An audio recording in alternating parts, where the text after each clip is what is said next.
ठीक है, तो फिर हम 146 से ही ले लेते हैं एक बार। तो इसकी 164 वाली गाथा है, तो हमारा आदि का छठा गति मार्गण हो जाएगा।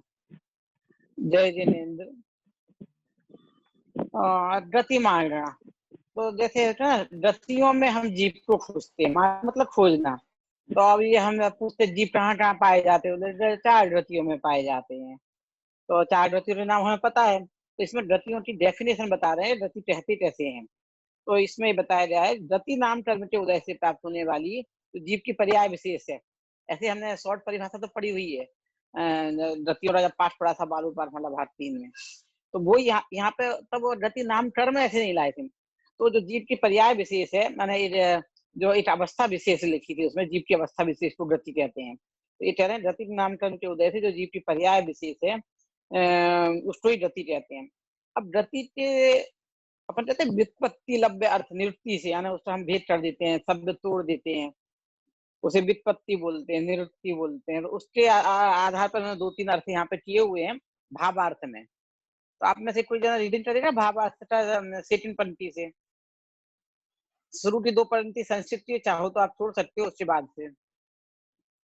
हाँ ठीक, कोई कोई रीडिंग करना चाहेगा? मैंने शेयर कर दिया है, अगर कर सकते हैं। आप तो एक-एक का नाम बोल दो, रीडिंग कर लो, टाइम अपना कम हो जाता है ना। हाँ ठीक,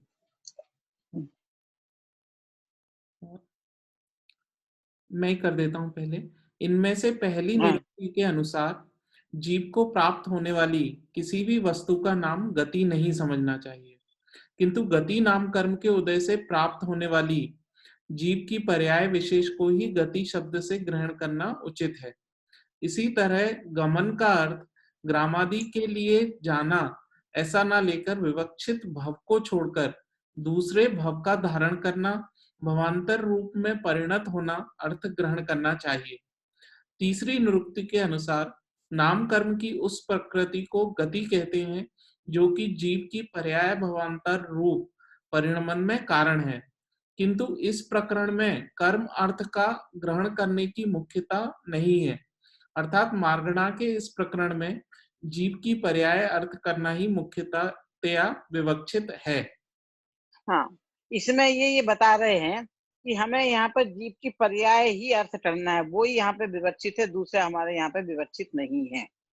हाँ, विवक्षित मतलब हम क्या चाह रहे हैं, तो दूसरा अर्थ यहाँ नहीं करना। गमन का अर्थ जाना भी होता है, 4 वृत्तियों में गमन। तो ये ऐसा नहीं है कि भैया आप सिंगापुर से बॉम्बे आ गए, इंडिया आ गए, तो गमन हो गया आपका, और बोल दिया हमने तो पर्याय बदल ली। तो बोले यहाँ पर तो एक गति से दूसरी गति में जाना, मनुष्य गति से देव गति जाना, देव गति से तिरंज गति आना, मनुष्य गति आना, वो गतियों का जो चेंज है वो ही यहाँ पर अर्थ लेना चाहिए। इस तरह से इन्होंने ये बात बता दी गई है इस गाथा में। इससे पश्चात गति मारना वगैरह की विशेष चर्चा है, जो अपने पोर्शन में नहीं है। इससे 164 गाथा है, 164 गाथा ले लीजिए।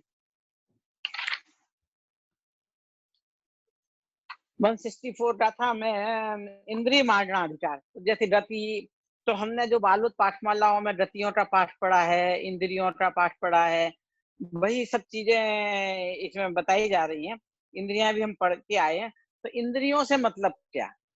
अब इसमें एक विशेष बात बताइए और उदाहरण देके बताइए, पर उदाहरण में भी एक सिद्धांत बता दिया है। सामान्य से तो आप समझते ही हैं, मैं जो विशेष विशेष बातें वो बताना चाह रही हूँ, और काफी कुछ आपको सहानुभूति जी ने बता भी दी थी। तो देखो ये कह रहे अहिमिंद्र देवों में दूसरे की अपेक्षा न रखकर प्रत्येक अपने को स्वामी मानते हैं, उसी प्रकार इंद्रिया भी है। अहिमिंद्र, अहम इंद्र, मैं ही इंद्र हूँ, मैं ही इंद्र हूँ, मुझे कोई दूसरे की इंद्र की अपेक्षा नहीं है। जैसे कि हम इंडिया में हैं, तो हमें एक प्रधानमंत्री की अपेक्षा है, सोसाइटी में है तो सेक्रेटरी चेयरमैन की अपेक्षा है, तो वो घर में है तो एक हमारे घर में एक मुखिया होता है। पहले जमाने में हुआ करता था, एक घर में एक मुखिया है, वो उसी सब से। आज सब कहते हैं हर नहीं, हम सब अहम इंद्र, मेरी भी अपनी वो है महत्व है। तो बोले अहम इंद्र, अहम इंद्र, मैं इंद्र हूँ, मैं इंद्र हूँ। तो बोले ये दूसरे की अपेक्षा नहीं है, हम स्वयं में राजा है, मतलब इंद्र मतलब राजा, दूसरे की जरूरत नहीं है हमें, हम स्वयं राजा है, अपने निर्णय लेने में समर्थ है। तो इसलिए क्योंकि इंद्र के समान जो होता है उसे इंद्रिय कहते हैं। तो जैसे आंख है, आंख अपना काम करती है, आंख के काम में नाक हस्तक्षेप नहीं कर सकती है। कान अपना काम करते हैं, उसके काम में आंख हस्तक्षेप नहीं कर सकती है। सब अपने अपने काम स्वामी हैं। दूसरा एक दूसरे का स्वामी नहीं है, ये बात इसमें बताना चाहते हैं। अब आप इसका अर्थ और भावातीत वाली रीडिंग कर लीजिए, तो आपको बात और स्पष्ट हो जाएगी। जिस हाँ, प्रकार जैसे जिस टर्म से आप जुड़े हैं साथी जी, उसी टर्म से रीडिंग करता जाए। ठीक है। और तो यदि 1 मिनट आप वेट करो, कोई दूसरा रीडिंग नहीं करे तो आप कर लेना। 15 सेकंड वेट करना बस। क्रिश क्रिश जी दिख रहे हैं पहले नंबर पे, वो कर लें रीडिंग।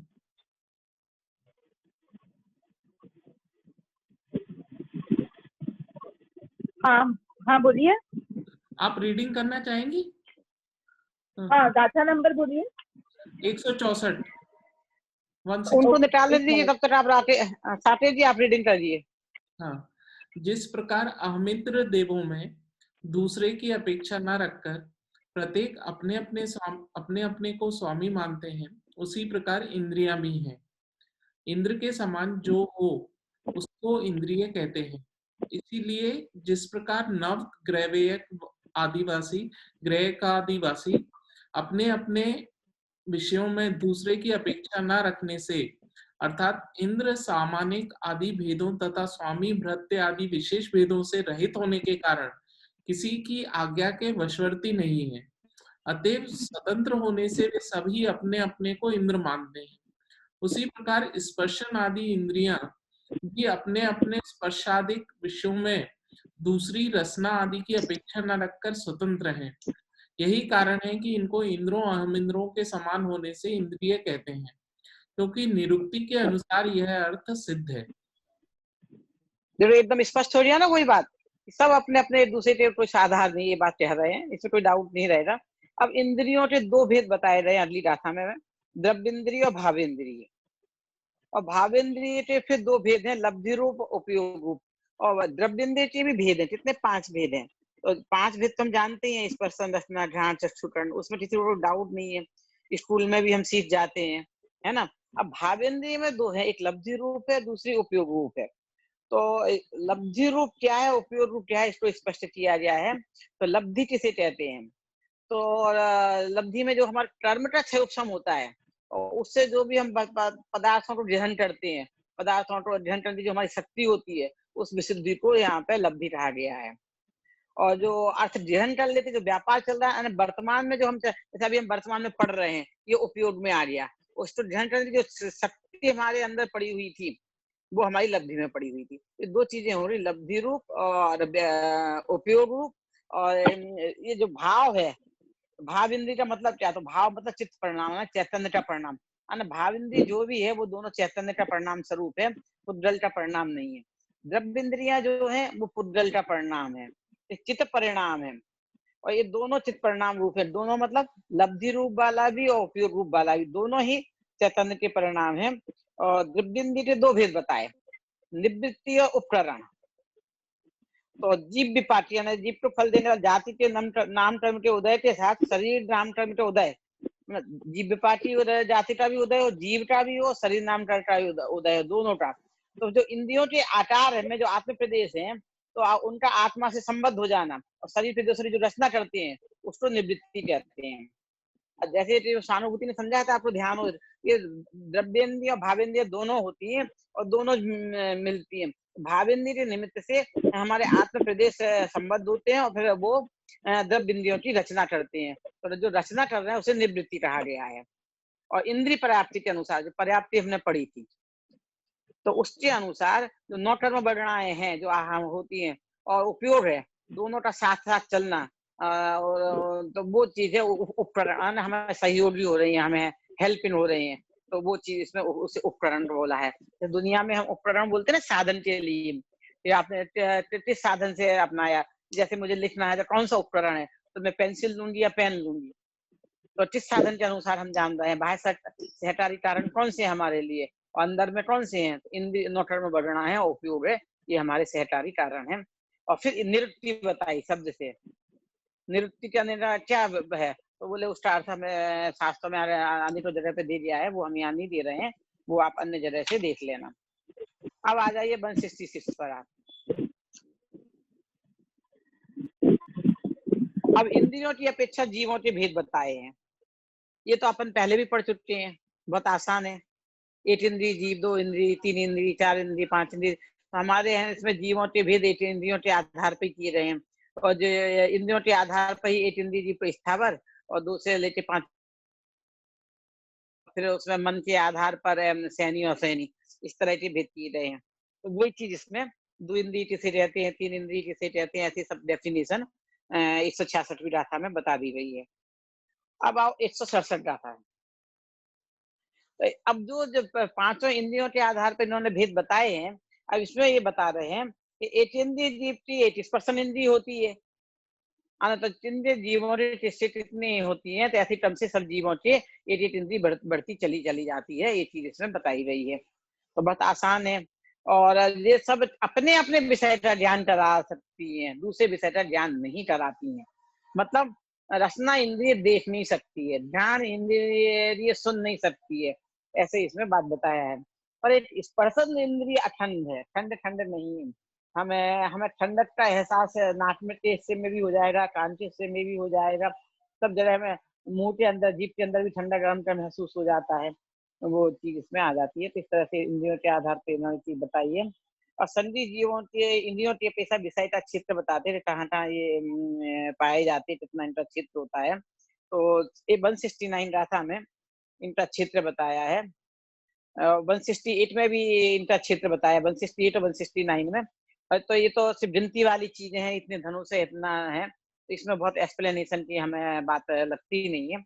आपको चाहे तो आप रीडिंग कर लीजिए भावार्थ 168 और 169 का शब्द अर्थ और भावार्थ, क्योंकि इसमें संख्या ही बताई गई है। तो यदि आपको आवश्यकता लग रही हो तो ठीक है, नहीं तो मैं आगे बढ़ जाती हूँ। 169 में भी संख्या ही बताई है, रीड कर लेते और हैं। इसका एक पीछे फिर, ठीक है, हाँ कर लीजिए।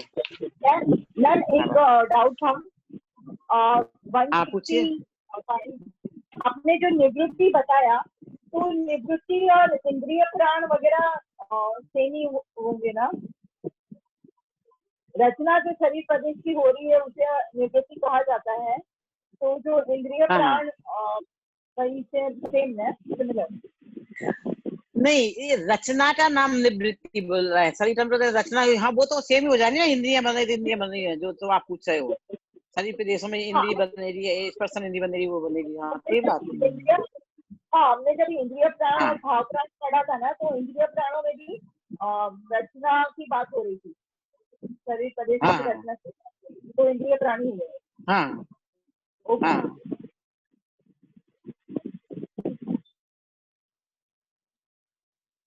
चलिए, और कोई डाउट है किसी को? नहीं तो आगे बढ़ जाइए, रीडिंग कर लीजिए एक बार। ठीक।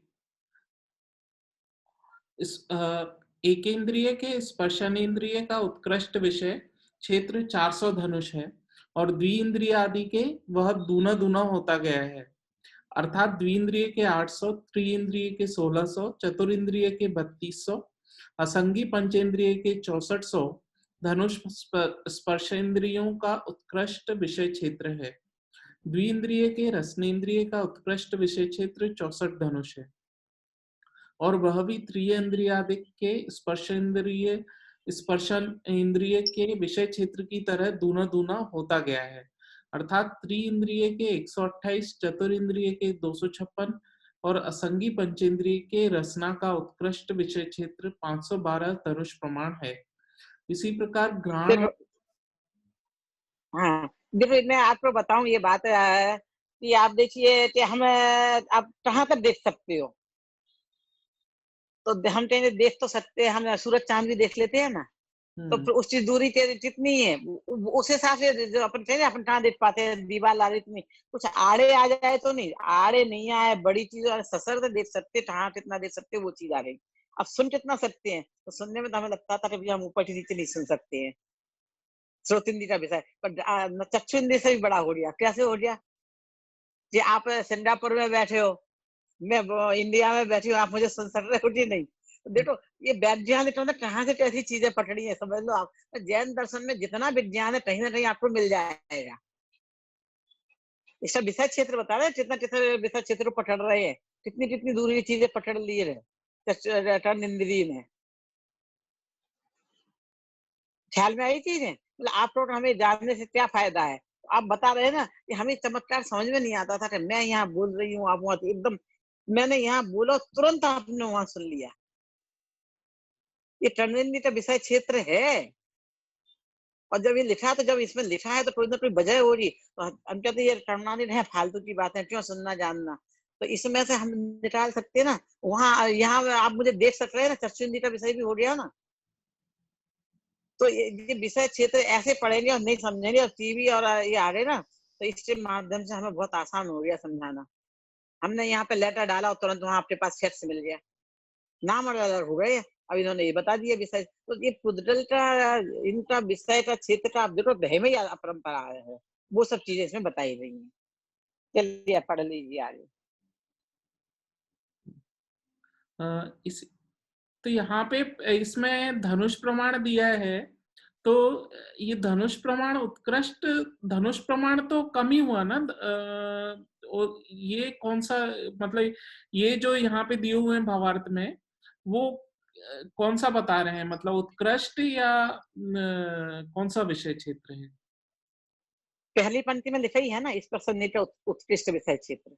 अच्छा, 400 धनुष, तो 400 धनुष तो कम हुआ, मतलब। स्पर्शन इंद्रिय का, हाँ, एक इंद्रिय का, पेड़ पौधों का, पेड़ पौधों का। फिर द्विइंद्रिय के 800, 1600, 3200, 6400, ये स्पर्शन इंद्रिय का है। फिर द्विइंद्रिय के रसनेन्द्रिय का, अच्छा ठीक है। और जैसे आखिरी का अब मैं पढ़ता हूँ, अर्थात घ्राणेन्द्रिय का विषय क्षेत्र त्रिइंद्रिय के 100, चतुरिंद्रिय के 200 और असंगी पंचेंद्रिय के 400 धनुष प्रमाण है।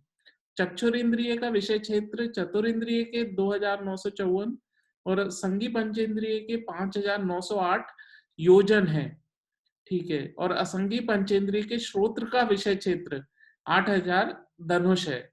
अब ये धनुष, असंगी का बता दिया, संगी का उससे ज्यादा होगा, वो योजनों में होगा। हाँ हाँ, इसलिए वो अलग बता रहे हैं। हाँ। ये भी पढ़ लेता हूँ, तो इसका अर्थ भी पढ़ लेता हूँ। संगी जीव के स्पर्शन, रसना, घ्राण, इन 3 इंद्रियों में से प्रत्येक का विषयभूत क्षेत्र 9 योजन है और श्रोत्रेंद्रिय का उत्कृष्ट विषय क्षेत्र 12 योजन है तथा चक्षुरेंद्रिय का उत्कृष्ट विषय क्षेत्र 47,263 योजन से कुछ अधिक है।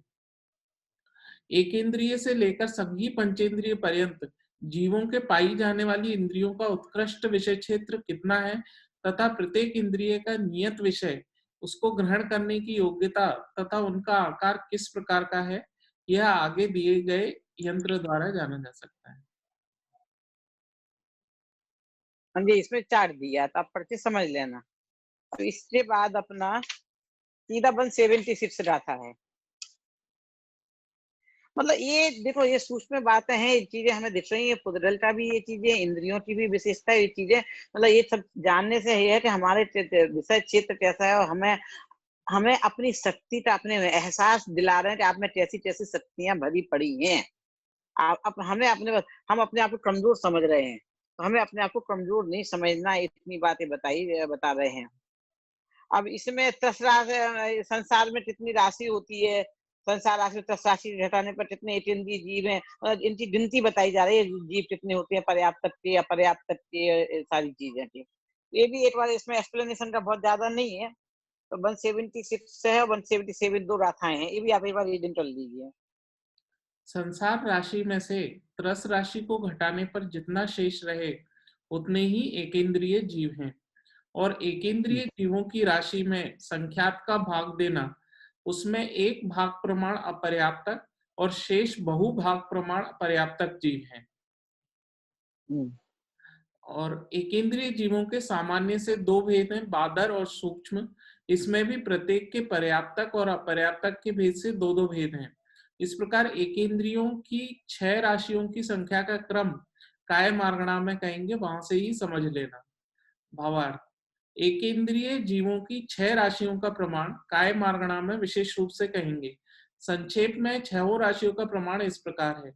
एकेंद्रिय जीव राशि के प्रमाण में असंख्यात लोक का भाग देने पर एक भाग प्रमाण बादर एकेंद्रिय और बहुभाग सूक्ष्म एकेंद्रिय है। बादर एकेंद्रियों में असंख्यात लोक का भाग देने पर एक भाग पर्याप्त और बहुभाग अपर्याप्त है। सूक्ष्म जीव राशि में जीव राशि में संख्यात का भाग देने पर बहुभाग पर्याप्त और एक भाग प्रमाण अपर्याप्त जीवों का प्रमाण है। इस प्रकार एकेंद्रीय जीवों की संख्या को सामान्य से बताकर अपतरस जीवों की संख्या को 3 गाथाओं में बताते बस ये मोटी मोटी संख्या का आइडिया देने के लिए 2 राशि अपने पोर्शन में रखिए, बाकी नहीं रखिए, 191 पर आ जाइए। अब 8वां ट्राई मारना चालू हो जाती शरीर के हिसाब से। इसमें तो मुझे इससे आराम की राखना थोड़ी जो ये बताया है सबने, तो वो एक पैटर्न टाइप का बन जाता है कि मतलब एक में भाग दिया तो कुछ में जैसे जो पर्याप्तक ज्यादा है, किसी में अपर्याप्तक ज्यादा है, तो वो वस्तु व्यवस्था ऐसी मतलब वो उसके हिसाब से हो गई है। मतलब जो हो सकता है वो क्योंकि कई जीवों की उत्पत्ति अगर छोटे हैं तो पर्याप्तक ज्यादा होंगे, और कई उनकी जैसे बादर और सूक्ष्म है, तो सूक्ष्म यहाँ पे बोला कि पर्याप्त बहुभाग हुए और अपर्याप्त कम हुए। और ऐसे ही पहले जब बोला था तो एक जो आया था इसके पहले कि एक भाग इसमें अपर्याप्तक ज्यादा थे एकेंद्रियों के जो टोटल राशि थी, और शेष पर्याप्तक थे। देखो ये सब हमें बताए जा रहे हैं इसलिए कि देखो इतने सारे भाव ऐसे अपर्याप्त पर्याप्त मिलते, कुछ हमारे भाव धारण में कोई फायदा नहीं, लाभ नहीं है। आपकी जेब में अपन कहते हैं ना कि भाई हमने इतना कमाया, आप सुबह से लेकर शाम तक दौड़ रहे हो और आपने मान लीजिए 1 लाख रुपया कमाया और खर्चा कर दिया आपने 1.25 लाख। क्या हुआ भैया, भागा दौड़ी थी तो कुछ नहीं है, और अपना टांग और तोड़ ली, मिला क्या, हमें कुछ नहीं मिला। इससे अच्छा घर में बैठे रहते थे, कुछ जाता तो नहीं है। जैसे अभी कोरोना टाइम है, सब लोग कहते हैं कि अपना पैसा अपने पास रखो, दिया उधारी पे दिया, डूब जाएगा तो चला जाएगा, कुछ फायदा मिलने वाला नहीं है। तो ये कहते हैं इतने भाव ऐसे ऐसे हमें भाव गुजारने हैं। अब ये इतनी लंबी आयु मिल रही, पर्याप्त की आयु मिल रही है, और हम मनुष्य भाव मिल गया है, वरना हम ये जीव राशियों में घूमते रहेंगे, बस जन्म मरण जन्म मरण। और तू तेरे को दुख दिख रहा है, मेरी पत्नी अच्छी नहीं है, मेरे बच्चे अच्छे नहीं है, मेरे बहन अच्छी नहीं है, मेरे भाई अच्छे नहीं है, छोटी छोटी चीजों में उलझ रहा है, रो रहा है। इतने अच्छे संयोग मिल रहे हैं, इतनी अच्छी लंबी आयु मिल रही है, तब तो सुनने को मिल जाए क्या छोटी छोटी चीजों में उलझा हुआ है। ये कभी मैंने कहीं पे वो पढ़ा था कि मान लीजिए कि आपके पास 1,10,00,000 है, तो कोई चोर आपका 10 रुपए चुरा के भाग जाता है, तो आप क्या करेंगे? तो वो 10 रुपए बचाने के पीछे भागेंगे क्या 1,00,000 रुपए को बचाएंगे? तो जब ये प्रश्न करते सब लोग जवाब देंगे कि भाई 10 रुपए ले जाने तो हम 1,00,000 रुपए बचाएंगे। लेकिन लाइफ में क्या करते हैं हम? लाइफ में वो 10 रुपए के पीछे भागते रहते हैं और 1,00,000 रुपए भी चोरी हो जाते हैं। समझ रहे? रुपए में तो हम इतने होशियार है, पर अपनी लाइफ का समय कैसा है? समय से अमूल्य है ना, कीमती है ना। तो एक समय आपने हमसे झगड़ा कर लिया, आपने हमसे कुछ कह दिया, उस समय के पीछे भागते रहेंगे। 4 साल पहले तूने मेरे से ये कहा था, मेरे को बदला लेना है, और जीवन में उस बदला लेने के पीछे पड़ते रहेंगे। तो बाकी 1,00,000 रुपए गंवा दिए, मतलब समय कीमती है ना हमारा। तो जीवन में हम ऐसा करते हैं कि 10 रुपए बचाने के लिए अपना 1,00,000 रुपए गंवा दिए बैठते हैं। तो ये बता रहे हैं कि तेरे को जो मिला है वो करोड़ों अरबों से भी ज्यादा कीमती भाव है। अभी जो हमें देखो सहानुभूति एक दूसरे प्रवचन पे बहुत अच्छा उदाहरण देती है पूरा। कभी आपने सुना हो कि एक मूवी देखी थी, उसमें आप जैसे आप चीजें मिलती हैं तो आपको पैसा खर्च करना पड़ता है, उसमें आपको टाइम खर्च करना पड़ता है। तो मान लीजिए आपको आयु के आपने मान लो 100 साल लिए हैं, मिले हैं, तो अब आपको खाना बनाना में आधा घंटा खर्च करना है, आपको कपड़े खरीदने में 4 घंटे खर्च करने हैं, आपने एक साड़ी पसंद की, पसंद तो आ गई, बस 4 दुकानें और देख लूं, तो आपकी आयु में से 2 घंटे कम हो गए, आप एक साड़ी खरीदने गए। अब लगा लो आप जो जिस काम में अपना टाइम देता है, आपने एक 3 घंटे की मूवी देख ली। मूवी में क्या था, किसी एक व्यक्ति के दिमाग की उपस्थिति ने इसकी कहानी बनाई, अब वो देख रहे हो आप, वो लिखा है कि कहानी में कोई सच्चाई नहीं है, बिल्कुल झूठ है, कपोल कल्पना है। हमारे तो हमारी आयु में से 3 घंटे कम हो गए। और एक दिन हमने दिन रात सोते सोते गुजार दिया, हमारी आयु में से एक दिन कम हो गया। अब ऐसे आप गिनो, जैसे आप पैसा गिनते हो ना, इतने पैसे चले गए, इतने पैसे चले गए, ऐसे अब आपको गिनना है कि हमारा इतना समय चला गया, समय चला गया।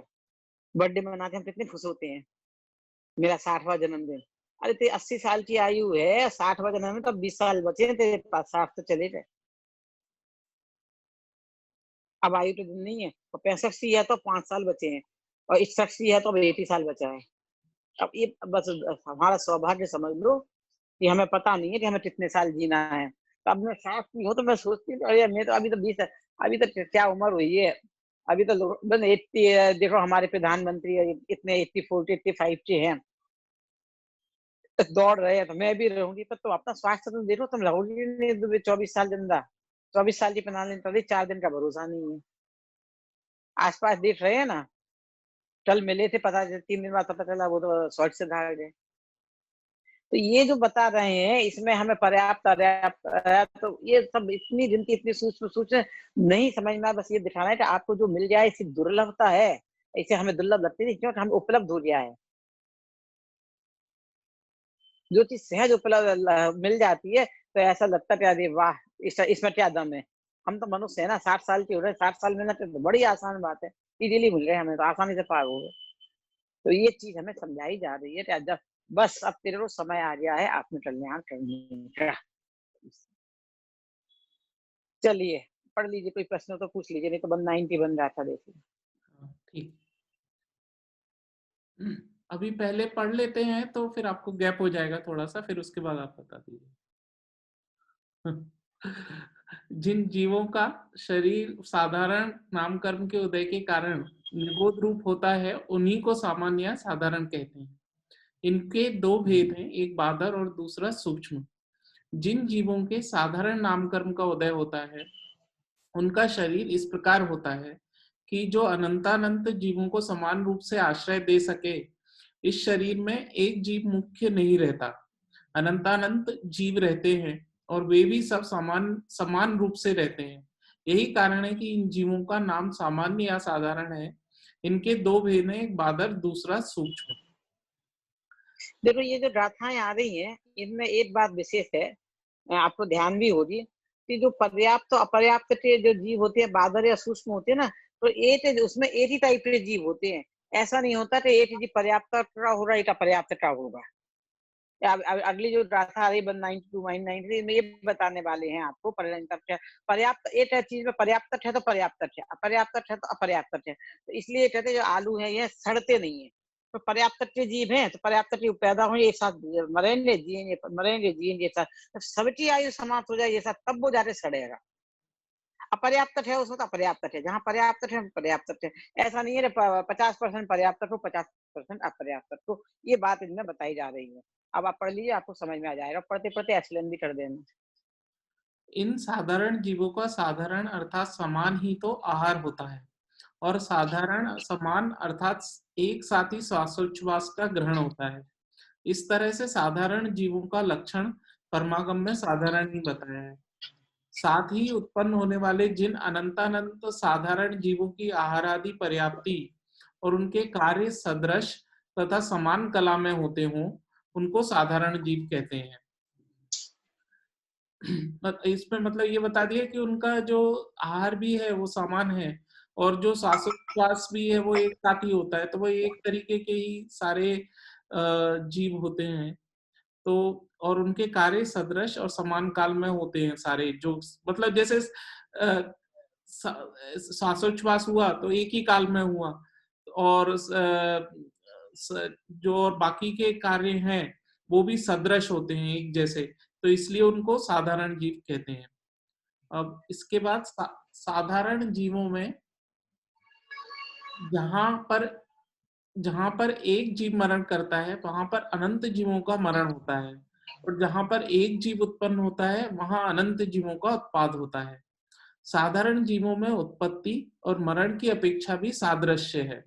प्रथम समय में उत्पन्न होने वाले साधारण जीवों की तरह द्वितीयादि समयों में भी उत्पन्न होने वाले साधारण जीवों का जन्म मरण साथ ही होता है। यहाँ इतना विशेष समझना कि एक बादर निगोज शरीर में या सूक्ष्म निगोच शरीर में साथ ही उत्पन्न होने वाले अनंतानंत साधारण जीव या तो पर्याप्तक ही होते हैं या अपर्याप्तक ही होते हैं, किंतु मिश्र रूप नहीं होते, क्योंकि उनके समान कर्मोदय का नियम है।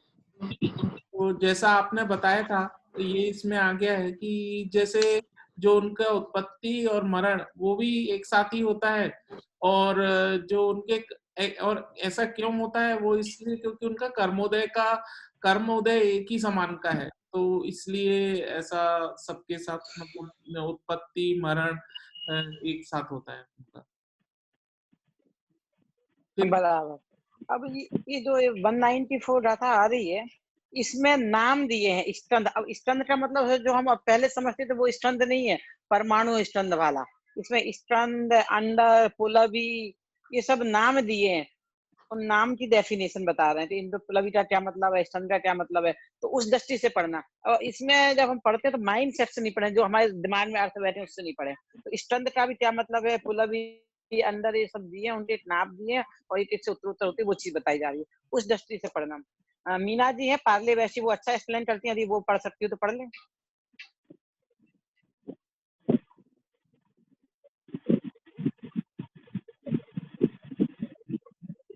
मीना जी आप अनम्यूट होके पढ़ सकती हैं, मैंने शेयर करके रखा हुआ है, तो आप देख के।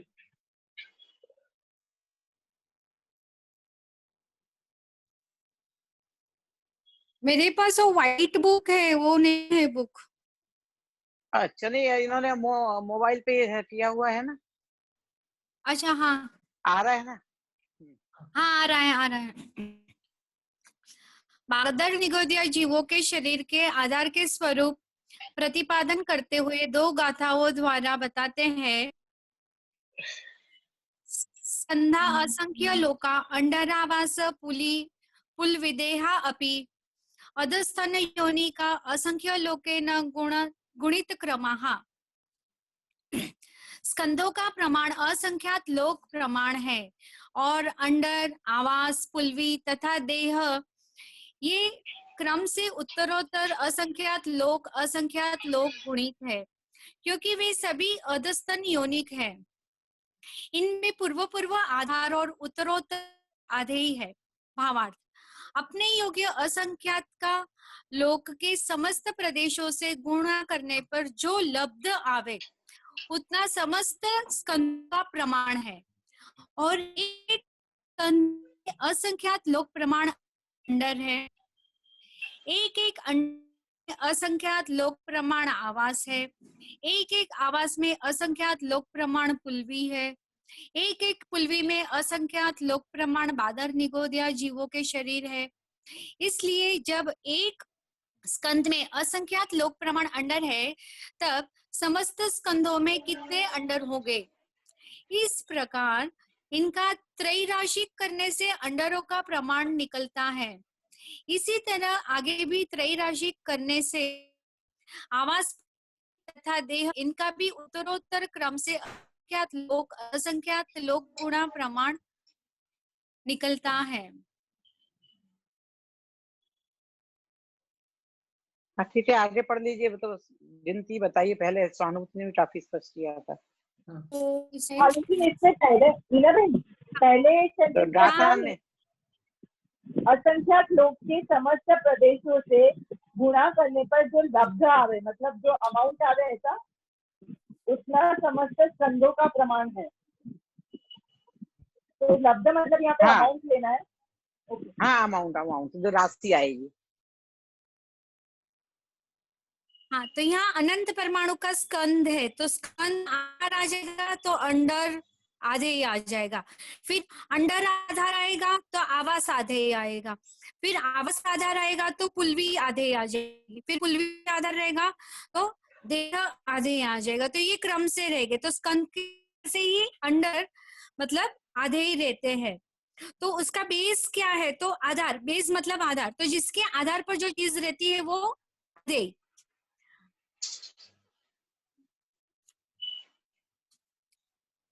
ठीक है, ठीक है, हाँ आगे पढ़ती हूँ। 195 जी।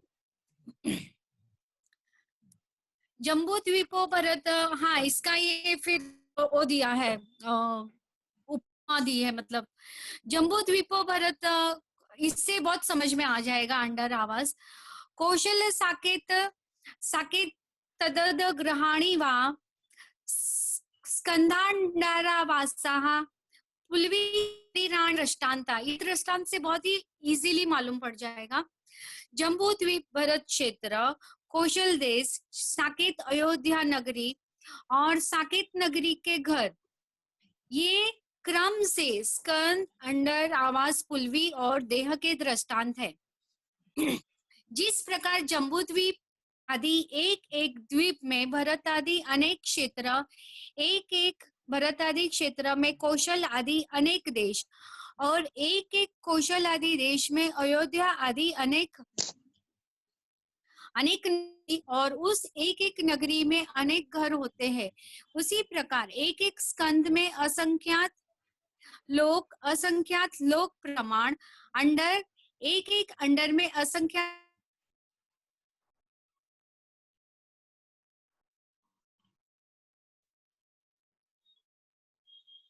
आपकी आवाज चली गई मीना जी।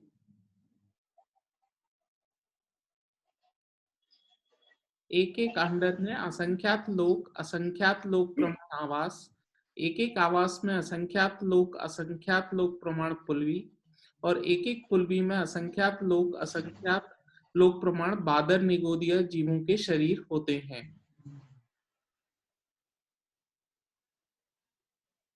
मीना जी आप हैं क्या? हाँ हाँ, तो एक हाँ मैम आप बोलिए, तो फिर एक निगोद शरीर में अनंत अनंत जीव। नहीं बोलिए, ठीक है बोलिए, सही बता रहे हैं आप, बता दो।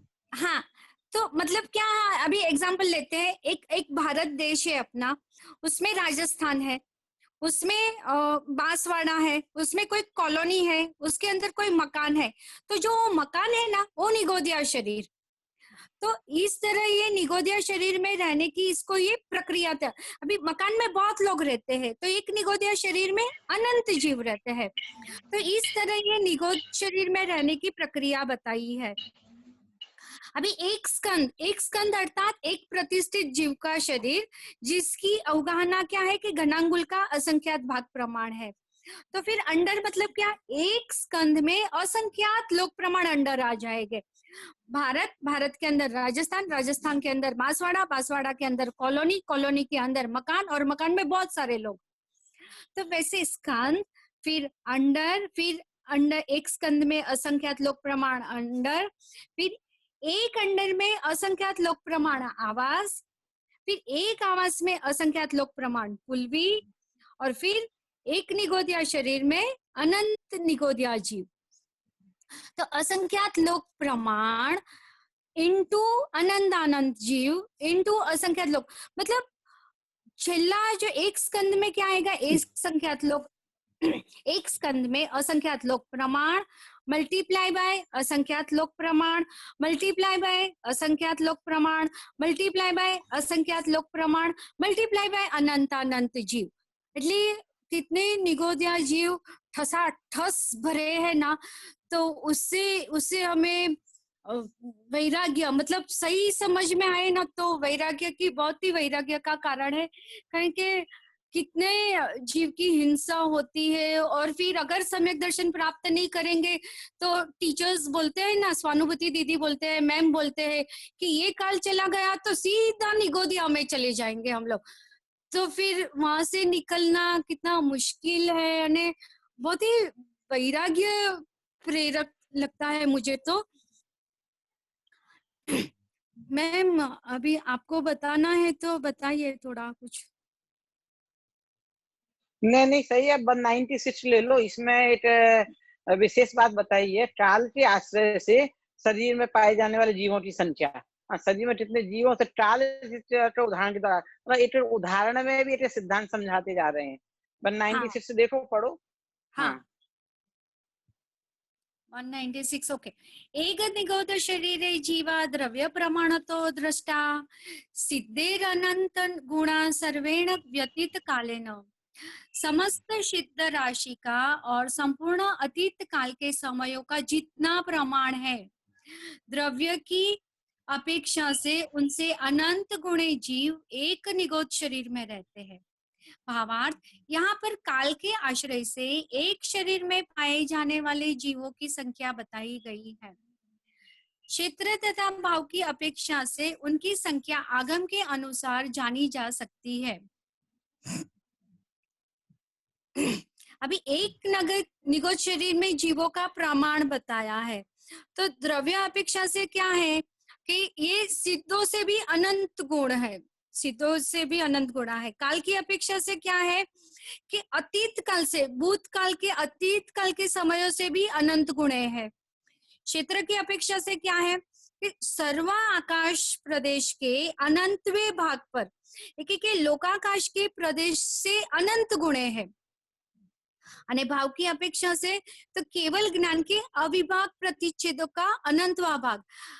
अविभाग प्रतिच्छेद, मैम अपने को समय सर की गाथा में आया था ना लास्ट वे, अविभाग प्रतिच्छेद का अनंतवा भाग, और स्वानुभूति दीदी ने गणित मन में हमको समझाया अविभाग प्रतिच्छेद का अनंतवा भाग।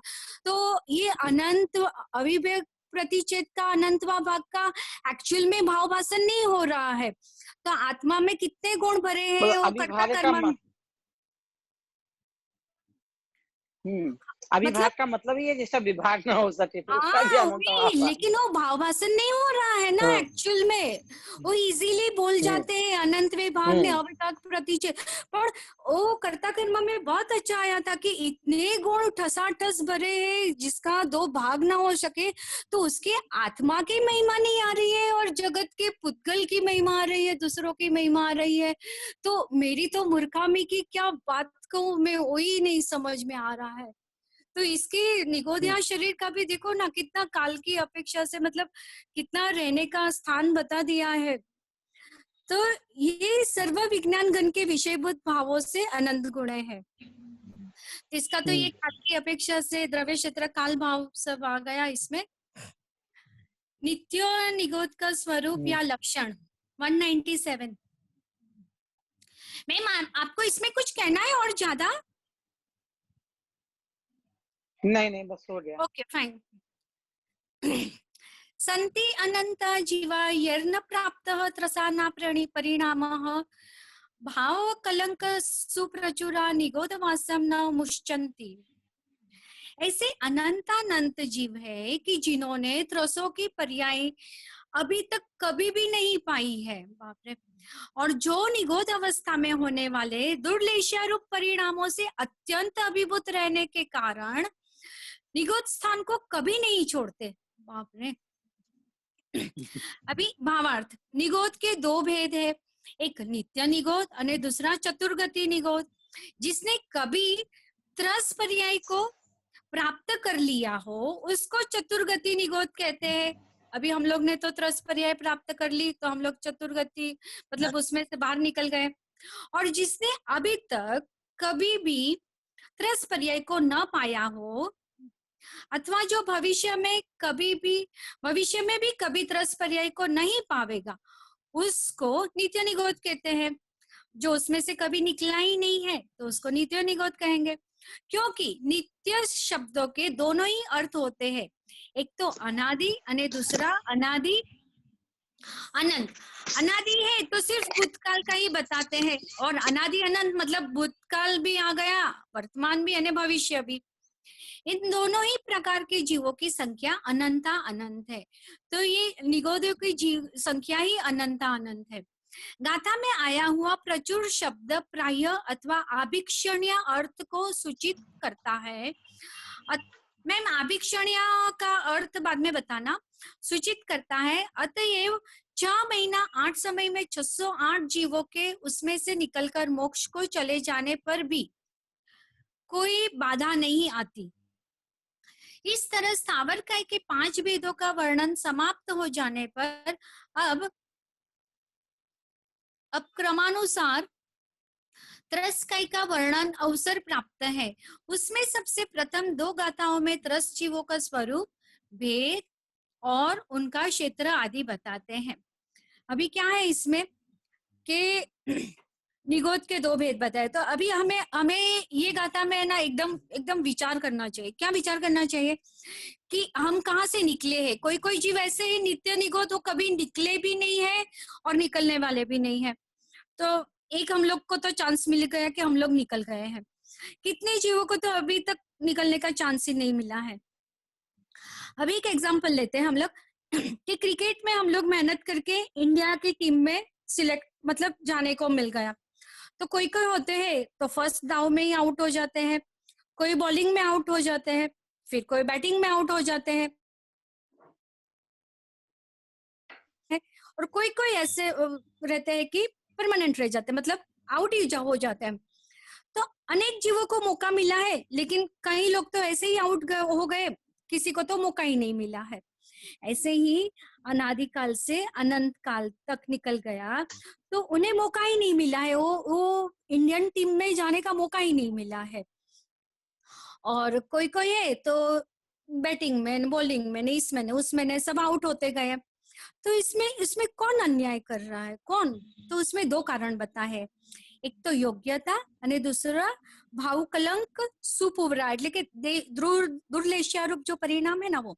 तो योग्यता क्या है कि ऐसा उपादान ही है, ऐसी भवितव्यता ही ऐसी है, उसकी योग्यता ही ऐसी है कि वो आउट हो गया, उसका उपादान तत्समय का मतलब उपादान ही वैसा होगा। और दूसरा क्या है, दुर्लेश्यारूप परिणाम। तो कषायों की मनता नहीं आई, तो ये कषायों की मनता निरंतर, मोक्ष मार्ग प्रकाशक में आया था, बहुत अच्छा आया था एक सेंटेंस कि निरंतर कषायों का उदय चालू है।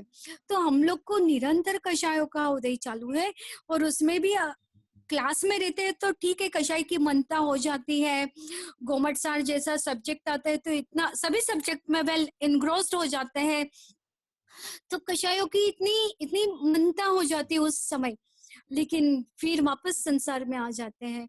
तो हमें अभी तो 5 साल होने को आए, अभी हमको पता चल गया है, तो भी फिर कषाय के परिणाम अगर तीव्र होए, मेरी बात कर रही हूँ, तो फिर मेरे जैसा मूर्ख और कौन होगा।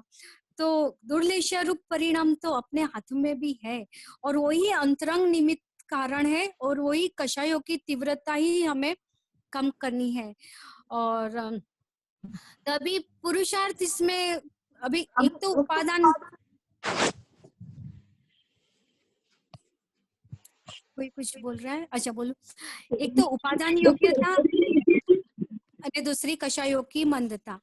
तो अभी पुरुषार्थ तो क्या करना है इसमें, कषायों की हमारी मंदता और तीव्रता तो चलती ही रहती है। तो अभी तो हमने त्रस पर्याय प्राप्त कर ली है, तो हम लोग तो फ्री में निकल गए हैं वहां से, उसमें कोई हम लोग ने पुरुषार्थ नहीं किया है निकलने में, हमारा सौभाग्य है कि हम लोग वहां से निकल गए हैं। और कोई कोई तो ऐसे है कि अनादि अनंत निकलने वाले भी नहीं है। तो अभी हमें वेद ज्ञान करना है, विशुद्धता प्राप्त करनी है। गुण स्थान में वेद ज्ञान करेंगे, स्वपर का वेद ज्ञान करेंगे तो चतुर्थ गुण स्थान में आएंगे, तो फिर पंचम में जाके श्रावक व्रत लेके फिर मुनि दशा प्राप्त करके गुण स्थान को आगे आगे बढ़ा के सिद्ध दशा तक पहुंचना है। तो वही हमारा गेम है। तो अभी हम लोग कहाँ खड़े हैं, अभी एक एल्बम रहता है ना फोटोग्राफ शादी का, तो उसमें हम लोग का छोटा सा भी फोटो रहता है या कान की झुमकी का भी फोटो रहता है ना, तो हमको तुरंत पूरे फोटोग्राफ में दिखाई देता है कि अरे यहाँ पर मैं हूँ, यहाँ पर मैं हूँ। तो अभी हमें सोचना है कि अभी हम लोग वहां से निकल गए, तो अभी मैं कहाँ खड़ी हूँ, मेरा फोटो कहाँ है। तो यही गोमट सार में नेमीचंद्र आचार्य, सिद्धांत चक्रवर्ती आचार्य दिखा रहे कि अभी कहाँ खड़े हैं आप, आपकी फोटो कहाँ है। तो वैसे सोच के अभी त्रस पर्याय का भी वर्णन आएगा। तो ये नित्य निगोद में से निकल गया है, और अभी कहाँ जाना है, तो सिद्ध दशा तक पहुंचना है। तो अभी कहाँ जाना है उसको हमें देखना है। चतुर्गति निगोद मतलब इतर निगोद ना? नहीं એટલે 4 गति में से इतर निगोद ही आएगा।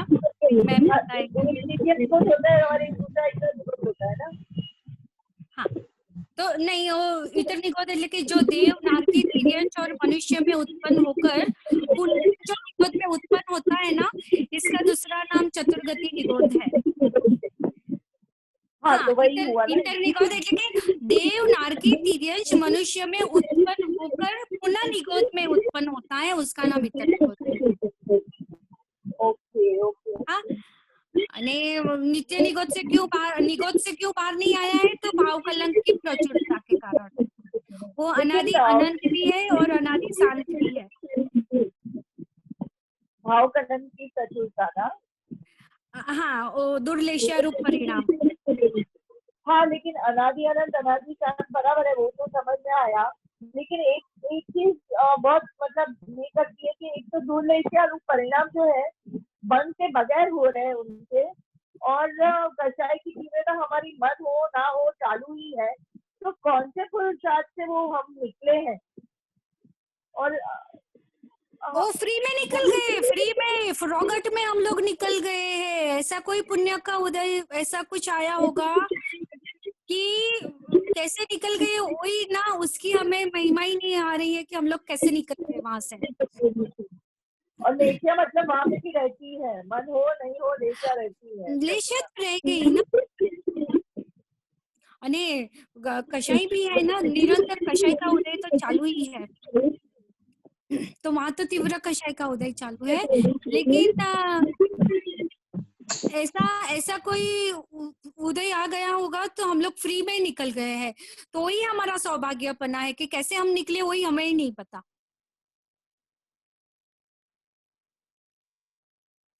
आगे पढ़ो क्या मैम? आपको कुछ नहीं, थोड़ा मैम वो हाँ मीनिंग था ना, आभिक्ष्य क्या था वर्ड हाँ हाँ हाँ। उसका? एक एक तो जब एक जन बोले तो दूसरे को म्यूट हो जाना चाहिए। जैसे आप क्वेश्चन आंसर कर रहे लगातार दोनों अनम्यूट रहते तो आवाज में बहुत डिस्टरबेंस आता है, समझ में नहीं आता है। आप पूछते तुरंत म्यूट हो जाओ, तब दूसरा आंसर दे, तब आवाज क्लियर सही आती है। हाँ, दूसरा ये जो है चतुर्रति निरोध, मतलब ये है कि चारों रतियों में घूम कर फिर बाद में निरोध चला जाए, या इतर निरोध जिसका नाम है वही चीज है। तो एक बार निकल गया है। नित्य निरोध वाला तो कभी निकलता ही नहीं है। और ये आविष में प्रचुर का अर्थ मतलब वही लगातार निरंतरता, जो आप बोल रहे थे निरंतरता, कंटिन्यूटी जैसे इंग्लिश में बोलते हैं, तो वो मतलब है। तो ये कहते हैं भाव प्रलंब की प्रचुरता है ना, जब भाव प्रलंब की प्रचुरता होती है उसी में रहते हैं तो निरोध वास को कभी छोड़ते नहीं है। है ना, हमारे जो भावों में टलंट लगा रहे हैं, पाप के भाव ज्यादा हो पुण्य के भाव ना हो, तो वो जीव ऐसा निरोध को कभी छोड़ते ही नहीं है। ये बात कहना चाहते, लगातार पाप के भाव रहे। अब जैसे आप लोग कह रहे थे कि हम निकले कैसे वहां से, ऐसे फुटफट में तो नहीं निकले हैं। तो जिस ये बताना चाह रहे हैं कि जिस पुण्य के उदय के लिए, पुण्य के कार्य करने के लिए तुम मरे जा रहे हो, तो पुण्य का भाव कर लूं, पुण्य का काम कर लूं, इससे अधिक पुण्य का भाव तो वो निरोध में भी तुमने कर लिया। निरोध से निकलते इधर आ गए मनुस्मृति में, निरोध से निकले तत्पर्याय धारण की मनुस्मृति में आ रहे, तो इतना काम तो उन्होंने कर लिया। हमारी तुम्हारी तो हमें पता नहीं है कि हम कहाँ से कैसे आए हैं। लेकिन भरत चक्रवर्ती के जो 100 पुत्र थे उनका तो पता है ना, निरोध से निकले और सीधा भरत चक्रवर्ती के पुत्र हुए। सीधा हुए थे? अरे कहने में आता सीधा हुए थे। निरोध से सीधी मनुष्य रति नहीं मिलती है। निरोध तिरंज रति में और निरोध से तिरंज रति में ही होती है। तो वहां से पहले त्रस्पर्याय आती है। एक त्रस्पर्याय मिली थी, पर वो बहुत अल्प थी, बहुत बड़ी नहीं थी, तो इसलिए कहने में आ जाता है कि सीधा चले गए। पर वो त्रस्पर्याय थी, पर सोचो इतना पुण्य वो त्रस्पर्याय में समझ लो, त्रस्पर्याय में टल लिया तो चक्रवर्ती की संतान हो रहे और तद्भव मोक्षरामी हो रहे। तो तुम क्यों पुण्य के पीछे जा रहे हो? वो ये कह रहे हैं कि पुण्य पाप तो लगा रहता है, और ऐसे तो तब भी हो जाते पुण्य की क्रियाएं। तो पुण्य पाप का अभाव करने के लिए मनुष्य मिला है, पुण्य करने के लिए नहीं मिला है। ये कहते ये भी कहना चाहते हैं। और जो भाव प्रलंब पूछ रहा है, मतलब पापी भाव कर रहे हैं, पुण्य के करते ही नहीं है, वो तो निरोध से कभी निकलते ही नहीं है। तो इसका मतलब है कि पाप भाव करने वाला निरोध से कभी निकलता नहीं है। और हम सब यहाँ आए हैं, निरोध से निकले हैं, तो कोई ना कोई ऐसा पुण्य किया होगा, और फिर हम पुण्य के पीछे पागलों जैसे दौड़ रहे हैं। बोले पुण्य के पीछे पागलों जैसे नहीं दौड़ना है, पुण्य पाप का अभाव करके हमें सिद्ध दशा प्राप्त करना है। ये बात इसमें कहना चाह रहे हैं, इसलिए भाव प्रलंब के प्रचुरा शब्द यहाँ पर डाला है। क्लियर? और कोई डाउट है? हाँ मैम, तो ओ भरत चक्रवर्ती के वो निगोद એટલે मैम वो लाइन से आएगा ना सीक्वेंस से के एक इंद्रिय એટલે एक इंद्रिय तो निगोद है, तो 2 इंद्रिय 3 इंद्रिय 4 इंद्रिय ऐसा नहीं होता है? नहीं, सीक्वेंस जरूरी नहीं, नहीं जरूरी नहीं है। बस वो गोप कीड़ा, मतलब निरोध से कोई भी त्रस्पर्याय होना चाहिए और फिर मनुष्य हुए वो। तो गोप कीड़ा का नाम आता है। गोप कीड़ा वो छोटा एक नहीं होता है जो अंधेरे में चमकता है, उनकी उम्र कितनी होती, ज्यादा नहीं, और उधर से फिर भरत चक्रवर्ती के पुत्र हो गए। तो यही समझ में आ रहा है, सिक्वेंस की जरूरत ही नहीं है। और ऐसा भी नहीं है 2000 साल पूरे टलते जाएंगे, एक बार धारण किया दोबारा से भी निरोध चले जा सकते हैं, कंपलसरी नहीं है। पर अधिक से अधिक लेंगे तो उससे ज्यादा नहीं ले सकते, वो तो उसके लिए बताइए। कम से कम तो कभी भी कैसे भी जा सकते हैं परिणाम टलते। कंपलसरी नहीं एक बार बाहर निकल आए तो इतना टाइम पूरा टल के जाओ, कि आप एक बार नॉन स्टॉप ट्रेन में बैठे तो आपको वहां तक जाना ही पड़ेगा, ऐसा नहीं है। तो इसलिए त्रियाणी गति से त्रियाणी गति मिलती है, इसलिए वो एक गुप्त फिर मनुष्य है। तो पुण्य का बात बता रहे, पुण्य की हेता बता रहे, जिस पुण्य के पीछे हम पागलों जैसे दौड़ रहे हैं। मेन कहना ही चाह रहे हैं। એટલે તિર્યંશ से तिर्यंच चमकता वाला कीड़ा અને પછી તરત જ મનુષ્ય પર્યાય લેકે सीधा उन्होंने अपना काम कर लिया, आत्मा की शुद्धता प्राप्त कर ली है ना, ऐसे ना। हाँ हाँ बराबर। हाँ, अने आभिक्ष का ओ मतलब वो अर्थ क्या होगा, अर्थ मतलब लगातार, निरंतर, कंटिन्यूशन। निरंतरता बोलते हैं ना। निरंतरता, हाँ, निरंतर कषायों की प्रचुरता, ऐसे ने एकदम निरंतर पाप हाँ भाव के एकदम के उसमें हाँ। से निकल ही नहीं रहा है।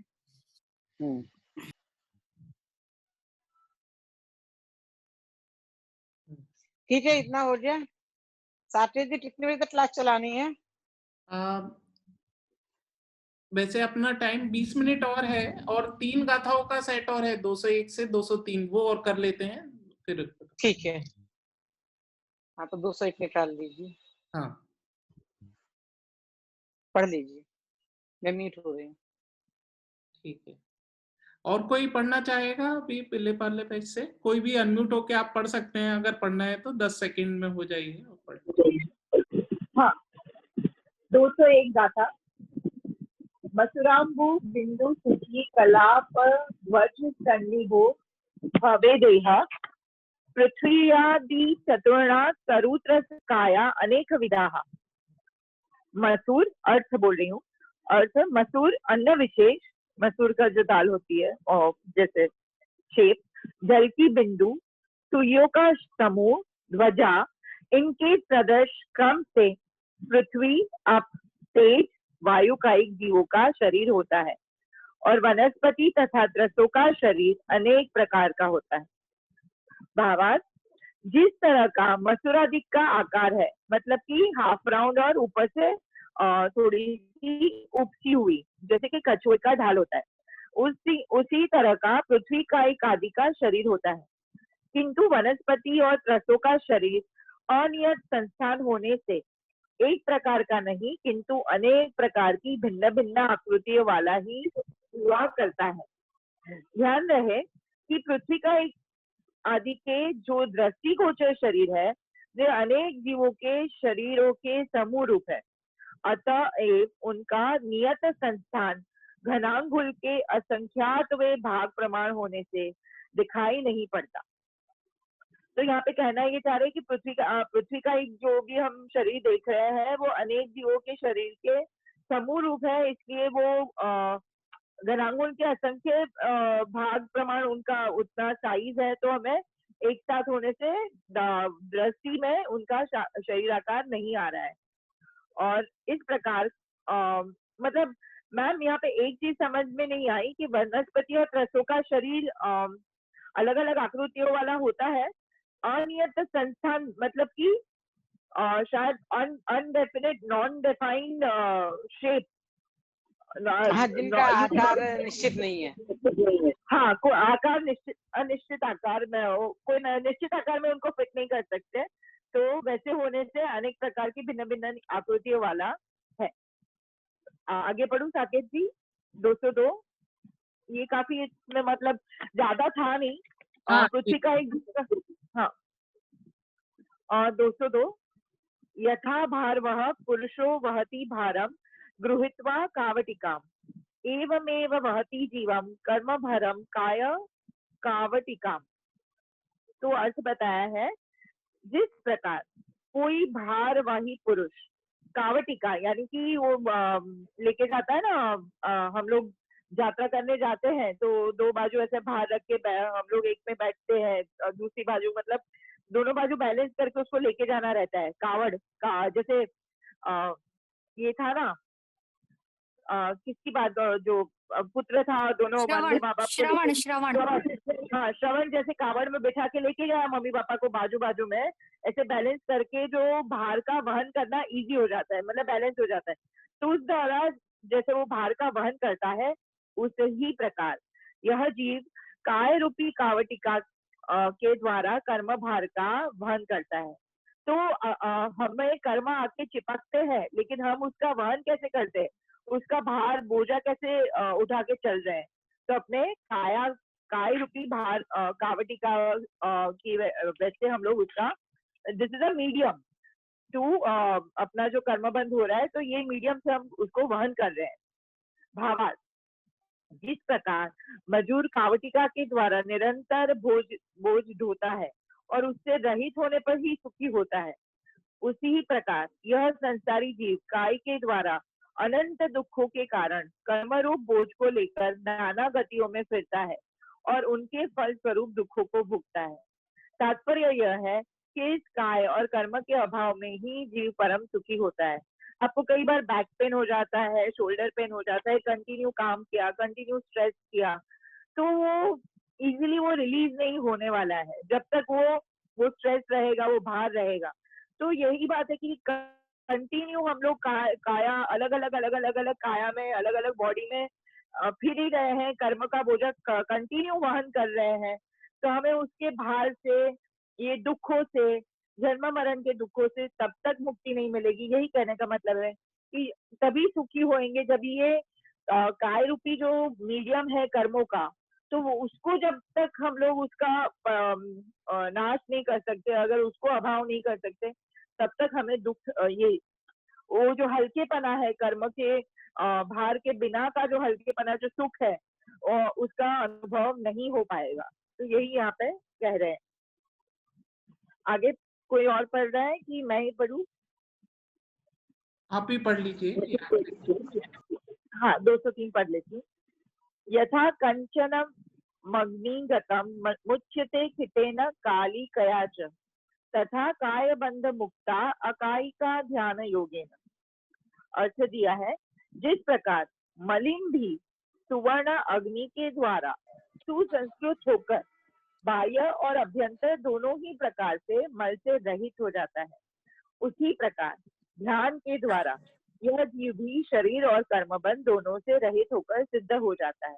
तो पहले हमें ये समझाया कि कर्म रूपी भार को हम वहन कर रहे हैं काया से, और अभी कैसे उससे ये भी हो सकता है, पॉसिबल है क्या कि कभी भी हम ये काय का भार वहन न करें और उसके बिना कोई पोजीशन है ऐसी। तो बता रहे भावार्थ, जिस प्रकार 16 ताव के द्वारा तपाए हुए सुवर्ण में, जो उसकी प्रोसेस है सुवर्ण को शुद्ध करने की, बाह्य थिटिका और अभ्यंतर कालिका। सुवर्ण हमेशा ऐसे मिट्टी धूल या उसके साथ ही आता है, तो जो बाह्य उसका जो भी मलिनपना है और अंदर की मलिनपना है, दोनों ही प्रकार से मल का बिल्कुल उसका अभाव हो सकता है, उसको तपाया जाता है। तो एक बार अगर वो मलिनता चली गई तो जाने पर फिर किसी दूसरे मल का संबंध उससे नहीं होगा, नहीं होता। और उसी प्रकार तो हमारा भी ऐसा पॉसिबल है। वैसे देखा जाए तो सुवर्ण अनादिकाल से वो मिट्टी था, वो कभी पता ही नहीं था किसी को कि वो अलग भी हो सकता है और इसमें सुवर्ण भी हो सकता है। लेकिन एक बार सुवर्ण शुद्ध हो गया तो फिर वो कभी भी मलिन नहीं होगा। तो ऐसे अपने आत्मा की भी शक्ति है, अनादि से है, पता है कि ये मिक्सी है कर्मों के साथ, लेकिन ऐसी दशा भी पॉसिबल है कि एक बार हम लोग महाव्रत, धर्म ध्यान, मतलब कि आत्मा के ध्यान, अपने स्वरूप के ध्यान से सुसंस्कृत एवं सुतप्त आत्मा में से एक बार शुक्ल रूप ध्यान रूपी अग्नि के द्वारा अगर हमने आत्मा का अनुभव एक बार कर लिया और टिके रहे वहां पे, तो हम लोग इतने ये कर्मों का अभाव इस तरह से हो जाएगा, इस तरह से शुद्धि हो जाएगी कि सब बाह्य मल काय और अंतरंग मल कर्म ये सब संबंध के सर्वथा छूट जाने पर फिर उनका बंध नहीं होगा, और वे सदा फिर जो होगा वो खेते जाएंगे आगे के जो बंधे हुए हैं, और वे सदा के लिए काय और कर्म से रहित होकर सिद्ध हो जाते हैं। तो ऐसी दशा, ऐसा वे बताया गया है यहाँ पे कि जो पॉसिबल है, और किस तरह से पॉसिबल है, जो सुवर्ण का एग्जाम्पल देके बताया गया है कि जब एक बार पता ही नहीं था कि दोनों साथ में है और अलग भी हो सकता है, और अलग होने के बाद वो हमेशा शुद्ध रहता है, वैसे ही हम भी अपने स्वरूप का ध्यान करने के, वो ही अग्नि में तप के कर्मों के भार, काय के जो अंतरंग भार जो भी मल है, उससे सदा के लिए छूट जाने से सिद्ध हो सकते हैं, हो जाते हैं। और इस तरह से इस गाथा में आचार्य ने काय मार्गणा के वर्णन का वास्तविक प्रयोजन बता दिया है। तो काय मार्गणा में यही हमें सोचना है कि ये काया कैसी है, उसका स्वरूप कैसे मिलता है, कैसे ये वहन कर रहा है, और इससे पॉसिबल है कि इससे भी छूट सके, और वो रास्ता क्या है और पॉसिबिलिटी कैसे है, वो कैसे अचीव करे। जय जिनेन्द्र। हाँ देखो, ये 2 गाथाएं, लास्ट की 2 गाथाएं इसमें इस वाले में तो देखो वर्णन कर रहे थे यहाँ पे तस्टाइट जीवट आचार रह रहता, और फिर बीच में जैसे ना समय साल में पड़ा हुआ है, ऐसे ऐसे डोमट साल में बीच में पड़ा हुआ है, हम सिर्फ वर्णन करते जाए, आप भूल ना जाओ, बीच में आप कहते रहे हम क्यों कर रहे हैं, ये जो सब आपको हो रहा है ना, कर्म के कारण हो रहा है, कर्म के ऊपर बता दिया। और कर्म है ना, तो हम कर्म से बंधे हुए ना, तो चिंता मत करो, आप भले ही अनादिकाल से बंधे हुए हो और आप मुक्त हो सकते हो। उसे अनादिकाल अनंत काल नहीं चाहिए मुक्त होने के लिए, और वो ध्यान करोगे आप जरा सा और हो जाओगे। पर ये नहीं रहा पूजा पाठ करो तो हो जाओ, ना उन्होंने रास्ता भी बता दिया, मुक्त हो सकते हो ये भी बता दिया, संभावना है, भले अनादिकाल से दुखी हो, इतने दुखी हो, इतना चीजें हैं, तो फिर सब डरने लगे, अरे बाप रे मेरे साथ ऐसा ऐसा ऐसा ऐसा, हम क्या करें। अरे तुम चिंता क्यों करते हो, तुम्हें तो बस थोड़ी सी देर ध्यान करना है, कितना जीवन भर नहीं, 48 मिनट। क्या करना है, लाखों करोड़ों रुपए कमाना है, हम तो कमा नहीं पाएंगे, अरे नहीं, ध्यान करना है, किसका करना, अपना ध्यान करना है, तो बस तुम सब बंधन से रहित हो जाओगे और मोक्ष को प्राप्त कर लोगे। तो बीच में समझाते समझाते बोला है, फिर आरी जाता आएगी, तो फिर उन्हें प्रतिटाय आदि जीवों का वर्णन शुरू कर दिया। ये समझ लो पड़ाव है, यहाँ हमें फिर 12 सावधान कर रहे हैं, देखो तुम इसमें सुन रहे हो पर इससे भयभीत मत हो जाओ, दुखी मत हो जाओ, नहीं तो डर लगे अनादिकाल से अच्छा हम निकल आए, द्वारा चले गए तो फिर पता नहीं कब निकलेंगे, क्या होगा हमारा। अब ठीक है, अब क्या करें, हमारे तो पूरा निकल गया, अब पूरी उम्र निकल रही, हम 60 से उड़ रहे, 70 के उड़ रहे, इतनी उम्र निकल रही, पता नहीं कितनी आयु शेष है। अब हम तो कर ही नहीं सकते हैं, याद नहीं रहता है, इसलिए तो ओपन बुक एग्जाम में बैठे हैं। अरे कुछ याद करने की जरूरत नहीं है, तो समाज भिन्न भिन्न महाराज जी थे ना, और उनने आत्मा का ध्यान कर लिया, बस तो समझना है स्वरूप को, अपने शरीर को अपने से भिन्न, बस अपने आत्मा, शरीर को अपने से भिन्न नहीं जाना है, तू कौन है, अपना स्वरूप क्या है, तू अपने आप को जान और उसमें ही अपनापन करो, कुछ मत कर, बाकी चीजें तो ऑटोमेटिक हो जाएगी। शरीर को भिन्न जानना मानना ही नहीं है, भिन्न और वो तो है, क्या करना है, अपने को जानेगा वो तो अपने आप भिन्न आ जाएगा समझ में, इतना सा करना, कुछ नहीं करना है। तो अपना नाम आदमी कब भूलता है, तो कितना ही चला जाए अपना नाम नहीं भूलता है, अपना नाम उसे याद रहता है, कितनी स्मृति लोग हो जाए, सब चीज हो जाए, अपनों के नाम भूल जाए, तो बस तो अपने को जानना, इतनी सी बात बताई। और उन्होंने ये कह दिया कि हमारे ये लिखने का फिर वास्तविक प्रयोजन यही है, तुम सिद्ध बनो और सिद्ध बन सकते हो, निरोध से निकल आए हो, ये तुम्हारा महासौभाग्य है। अब दोबारा निरोध में जाने की तैयारी नहीं करो, तुम सिद्ध बनने की तैयारी कर सकते हो और करो। ये कहते उन्होंने समाप्त किया। आप सभी सिद्ध पद प्राप्ति की ओर अपना पहला कदम बढ़ाएं, इसी भावना से विराम देती हूँ। जय हिंद।